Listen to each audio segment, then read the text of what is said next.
আসসালামু আলাইকুম। আমি doctor Mohammad Ali, Hasnaina pain and physiotherapy research সেন্টারের কনসালটেন্ট এবং অস্ট্রেলিয়ার লাট্রপ বিশ্ববিদ্যালয়ের পিএইচডি গবেষক। আমি সাধারণত কোনো রোগীদের ইন্টারভিউ নেই না, এটা আমার খুব একটা কমফোর্ট জোন নয়। কিন্তু আজকে আমার সাথে তানভীর ভাই আছেন, উনি আমাকে একটা রিকোয়েস্ট করলেন যে উনি যে অবস্থা থেকে উঠে এসেছেন সেটা একটু শেয়ার করতে চায় আমার পেজের যারা আছে অন্যান্য রোগীদের সাথে শেয়ার করতে চাই। ওনার অনুরোধেই আসলে আমি ইন্টারভিউটা নিতে বসছি। গত 2 মাস আগে, খুব সম্ভবত নভেম্বরে, উনি সিভিয়ার বেলস পালসি নিয়ে আমার কাছে আসেন এবং আমি ট্রিটমেন্ট করার পর আলহামদুলিল্লাহ উনি এখন বেশ ভালো। ওনার এই কেসটা একটু ডিফারেন্ট কেন? কারণ উনি মেডিকেশন নিতে চায়নি। ওনার একটা কনসেপশন যে স্টেরয়েড এবং অ্যান্টিভাইরাল জাতীয় মেডিকেশনের খুব বড় ধরনের সাইড এফেক্ট আছে, উনি সাইড এফেক্টটা এড়িয়ে শুধু ফিজিওথেরাপিতে ভালো হতে চেয়েছে। আপনারা দর্শক জানেন যে আগের যে রিসার্চগুলো ছিল, একটু পুরনো যে রিসার্চগুলো ছিল, সেই রিসার্চ অনুযায়ী আসলে মেডিকেশন, অ্যান্টিভাইরাল এবং স্টেরয়েড জাতীয় মেডিকেশনের ইম্প্যাক্ট বেলস পালসির উপরে খুব ভালোভাবে প্রমাণিত হয়নি।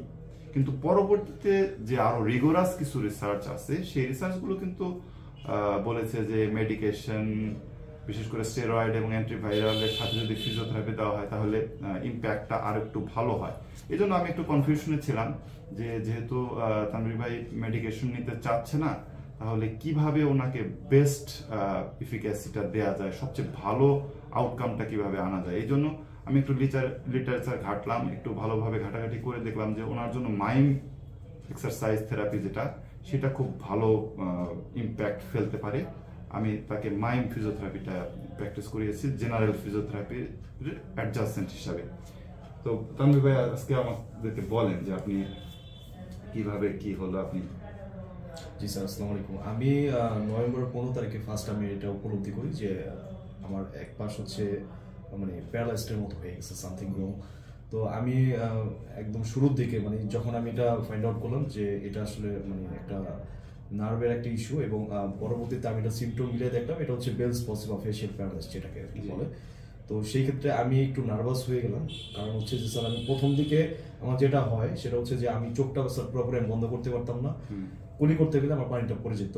তারপর হচ্ছে আমি আপনার হচ্ছে নাক কুচকাতে পারতাম না বা গাল আমি মুভ করতে পারতাম না, কোনো জায়গায় আমি ইজি ছিলাম না, খাওয়া দাওয়া কোনো দিক দিয়ে স্যার আমি মানে একদমই টোটাল এক সাইড আমার কাজই করতো না। কুলি করলে কি পানি পড়ে যেত স্যার একদম শুরুর দিকে আর কি। তো পরে আমি এটা আমার ফ্রেন্ডের সাথে আমি একটু ডিসকাস করি ব্যাপারটা নিয়ে, বিকজ এটা তো স্যার আমি ফার্স্ট টাইম এটা মানে প্রবলেমটা ফেস করলো। তা আমি আসলে এই ব্যাপারটাতে আগে থেকে জানতাম না। তো ওই ফ্রেন্ড আবার হচ্ছে স্যার আপনার এখানে আসছিল, সে ট্রিটমেন্ট নিয়েছে এবং সে 100% সাকসেস এবং রিকভারি হয়ে গেছে। তো সে পরবর্তীতে আমাকে রিকমেন্ড করলো যে আপনি এখানে যান, মানে ফ্রেন্ডই বললো আর কি। তো পরে আমি স্যার এই যে আপনার কাছে আসলাম। তো আসার দিন আপনি মনে হয় স্যার আমাকে চেক করছিলেন বা আপনি ইন্টারভিউ নিয়েছিলেন প্রথম দিন, এবং দেখেই স্যার আপনি বুঝতে পারছেন যে আমার অবস্থা অনেকটাই খারাপ, মানে বলতে গেলে আমি গ্রেড 5 ছিলাম স্যার।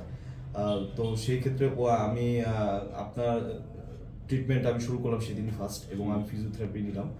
তো স্যার পরবর্তীতে আপনি প্রত্যেক সপ্তাহে স্যার আমার ইন্টারভিউ নিয়েছেন আমি দেখলাম, এবং আমি স্যার অ্যাক্টিভ ছিলাম ফিজিওথেরাপিতে, এবং আমার যে ফিজিওথেরাপি যে আমার কোর্সে রেগুলার, তো আমি দেখলাম সে খুবই রেসপন্সিবল এবং খুবই দায়িত্বশীল ভাবে আর কি সে রেগুলার আমার কাছ থেকে সে মানে আমি যেটা আপনার কথা থেকে বুঝলাম যে আপনি এনগেজ ছিলেন আমাদের সাথে, একদম মানে টাইম টু টাইম প্রতিটা সময় এনগেজ ছিলেন। আমি সবসময় আপনার খবর নিয়েছি, আপনি সবসময় যখনই প্রবলেম ফিল করেছেন আমার সাথে কনসাল্ট করেছেন, এবং আমার যে মেডিকেল টেকনোলজিস্ট আছে উনি খুবই যত্ন সহকারে আপনাকে ফিজিওথেরাপি করছেন, যেটা সবসময় আমরা রোগীদেরকে করে থাকি। দিস ইজ দ্য কি, এটাই হলো আসল যে একজন কনসালটেন্টের পরিপূর্ণ তত্ত্বাবধানে সম্পূর্ণ রূপের চিকিৎসাটা। আর আমি যে মাইম ফিজিওথেরাপিটা, মাইম এক্সারসাইজটা আপনার জন্য সিলেক্ট করছি, যে হোম এক্সারসাইজ গুলো আপনাকে দিয়েছি, আমার মনে হয় যে সেটাও সম্ভবত কাজে লেগেছে। জি স্যার, আমি এটা রেগুলার বাসায় করছি, প্লাস আমি প্রত্যেকটা দিন আমি ফিজিওথেরাপি নিয়েছি। আপনি আয়নার সামনে বসে যে এক্সারসাইজ গুলো করছেন এবং যে অনুশীলন গুলো করেছেন সেটাও হয়তো। জি স্যার, আপনি যেভাবে আমাকে বলছেন আমি সেম ওইভাবে অ্যাপ্লাই করছি আর কি বাসায়।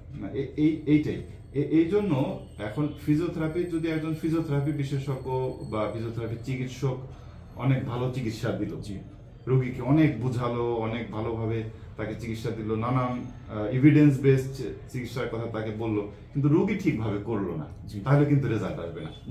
সেটা আমি আপনার ক্ষেত্রে আপনার যে এত কমপ্লিকেটেড কেস, সেখান থেকে আপনি রিকভারি করার কৃতিত্ব কিন্তু শুধু আমার না, জি স্যার, এর কৃতিত্ব কিন্তু আপনিই বেশি, আপনারই বেশি, 80% কৃতিত্ব আপনার, কারণ আপনি ফুললি এনগেজ ছিলেন আমার সাথে, ফুললি এনগেজ। আমি দেখছি তো, আমার এত ব্যস্ততা রিসার্চ নিয়ে কাজ, তারপরে আমি চেম্বারে কিন্তু খুব রেগুলার আসি, তো তারপরে আপনি দেখছি যে টেলিফোনে এবং সরাসরি একদম টোটালি আপনি আমার পিছনে লেগেছিলেন যে আমি এখান থেকে উত্তরণ চাই, ভালো হইতে চাই। নার্ভাস ছিলেন, অনেকে নার্ভাস থেকে ছুটোছুটি করে, এই ডাক্তারের কাছে যায়, ওই ডাক্তারের কাছে যায়, এই ফিজিওথেরাপিস্টের কাছে, ওই ফিজিওথেরাপিস্টের কাছে দৌড়াদৌড়ি করে, তখন কিন্তু ভালো রেজাল্ট আসে না। আপনি এনগেজ থাকার কারণে এবং পূর্ণ ভরসা রাখার কারণে আপনার এইটা আল্লাহর রহমতে এত সুন্দর একটা রেজাল্ট আসছে। না, আমি পুরোপুরি ডিটারমাইন ছিলাম যে আমি ফ্রম দ্য বিগিনিং থেকে আমি যখন আপনার এখান থেকে ট্রিটমেন্ট নিলাম, তো আমার কাছে একটা একটা কনফিডেন্স কাজ করলো যে এটা শুরুর দিকে থেকে স্যার আমার ইফেক্টিভ কাজ করতেছে ফিজিওথেরাপিটা।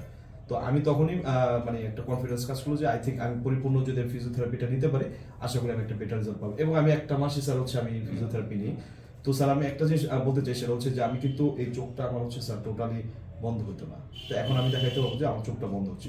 দেখান তো একটু। হ্যাঁ, এখন চোখ বন্ধ হচ্ছে, প্লাস দাঁতটা আমি করতে পারতাম না, আমার দাঁতটা এক সাইড হচ্ছে। আচ্ছা, আপনার অনুমতি যদি থাকে, আমার কাছে কিন্তু সিরিয়াল ছবি আছে আপনার কাছে, মানে বেশ কিছু ছবি আমি তুলে রাখছি, যে প্রথম দিক, মাঝখানে এবং শেষের দিকের ছবি।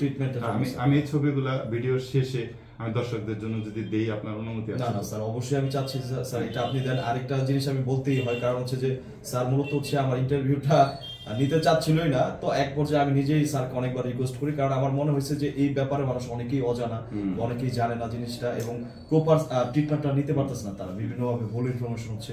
তো আমি যেহেতু এটা বলতে পারি যে আমি যেহেতু ওই জায়গায় এসে আমি পরিপূর্ণভাবে রিকভার হয়েছি, তো আশা করি কেউ যদি ইন ফিউচারে এরকম প্রবলেম ফেস করে, তো আমি মনে করি যে এখানে যদি সে শুরু থেকে একদম স্যারের দেখানোর মতো পারফেক্ট ট্রিটমেন্টটা নেয়, তো আশা করি সে অসুস্থ হবে। আমি একটা জিনিস বলে রাখি, তো তানভীর ভাই যেরকম ঔষধ খাওয়াটাকে রিফিউজ করেছে, আমার মনে হয় যে উনি খুব যে বুদ্ধিমানের কাজ করেছে তা নয়, কিন্তু ওনাকে বোঝা দিতেই পারি নাই, ওষুধ খাওয়াইতেই পারি নাই। স্যারকে আমি নিজেই বলছিলাম, স্যার এটা কি মেডিকেশন ছাড়া কি কোনোভাবে কিছু রিকভার হওয়া কি সম্ভব কিনা, স্যার যদিও দিতে চেয়েছিল, তো আমি স্যার বলছিলাম স্যার এটা কি নিয়ে চলো তো ফিজিওথেরাপি। আচ্ছা, এইটা একটা খুব বড় একটা এক্সাম্পল হয়েছে, যদিও সারা বিশ্বে এই এক্সাম্পল আছে যে মেডিকেশন ছাড়াও বেলস পালসি ভালো হয়। তো অনেক ক্ষেত্রেই কিন্তু মেডিকেশন দেওয়া সম্ভব হয় না, বিশেষ করে যারা কিডনি রোগী আছেন, যাদের ডায়াবেটিস আছে, যারা প্রেগনেন্ট আছেন, ব্রেস্ট ফিডিং মহিলা আছেন, তাদের ক্ষেত্রে কিন্তু মেডিকেশনটা দেওয়া সম্ভব হয় না। তো এখন একটা ভালো একটা এক্সাম্পল আমরা পেলাম তানভীর ভাইয়ের কাছ থেকে, যে মেডিকেশন ছাড়াও শুধু ফিজিওথেরাপি, রিগোরাস ফিজিওথেরাপি যদি করা যায়, খুব অ্যাডভান্স ফিজিওথেরাপি যদি করা যায়, মেডিকেশন ছাড়াও বেলস পালসি ভালো করা সম্ভব। তো এটা একটা ভালো একটা এক্সাম্পল হলো দর্শক। তো সবাই ভালো থাকবেন। তো চাইলে এই ভিডিওটা শেয়ার করতে পারেন। তানভীর ভাই চাচ্ছে যে সবাই এই বিষয়টা জানুক, এবং বেলস পালসি কোনো রুগী আর বেলস পালসিতে না ভুগুক, সবাই সুস্থ হয়ে যায়। তানভীর ভাই একটা সোশ্যাল অ্যাক্টিভিস্ট, ও বেশ পেজে লেখালেখি করে, বিভিন্ন অ্যাক্টিভিটিস করে, এই কারণে ও ভিডিওটা করতে চেয়েছে, আমাকে রিকোয়েস্ট করেই করেছে। তো এইটা যে ইন্টারন্যাশনাল যে গ্রুপটা আছে, আপনি ওটাতেও আছেন, ওটাতেও পোস্ট করছেন। হ্যাঁ, তো এইভাবে অ্যাক্টিভ থাকবেন এবং মানুষকে ভালো জিনিসগুলো জানানো এবং মানুষের উপকারের জিনিসগুলো জানানো, আমি মনে করি এটা সওয়াবের কাজ। তো দর্শক ভালো থাকবেন। আসসালামু আলাইকুম।